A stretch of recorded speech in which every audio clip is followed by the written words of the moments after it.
तर आपलं या ठिकाणी आपल्या साईटवर स्टील बांधणीचं काम चालू आहे। तर स्टील फिटर काम करताना स्टील रिन्फोर्समेंट बांधताना कोणत्या गोष्टी लक्षात घेतल्या पाहिजेत तर ते आज समजून घेऊयात। नमस्कार, मी engineer Kishor Vetal, founder of Ashoka Buildscape. जर आपण कॉलम करताना जर आपली जी रिंग, आपल्या दोन प्रकारच्या रिंग आहेत आपल्या हातामध्ये, तर तुम्ही डिफरन्स पाहू शकता दोन प्रकारच्या रिंगमध्ये।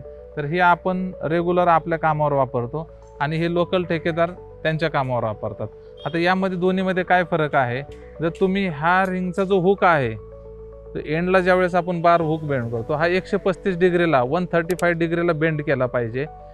जेणेकरून काय होतं, ज्यावेळेस कॉलमवर कॉम्प्रेसिव्ह लोड येतो वरनं, तर ती ही रिंग फाटू नये, स्प्रेड होऊ नये आणि तुमचा कॉलम हा फेल होऊ नये, यामुळे अशा प्रकारची रिंग तुम्ही बनवली गेली पाहिजे। तर ही रिंग पाहू शकता तुम्ही, यामध्ये 90 डिग्रीमध्ये याचा हुक बनवला गेला आहे।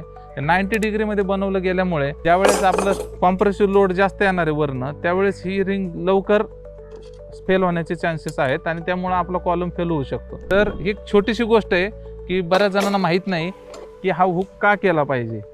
तर मी सर्व ग्राहकांना आणि कॉन्ट्रॅक्टरला एवढंच सांगेल की रिंग बनवताना, स्टिरअप बनवताना 135 डिग्रीमध्ये हा हुक तुम्ही बनवला गेला पाहिजे आणि तुमच्या RCCची स्ट्रेंथ ही वाढवली गेली पाहिजे। धन्यवाद।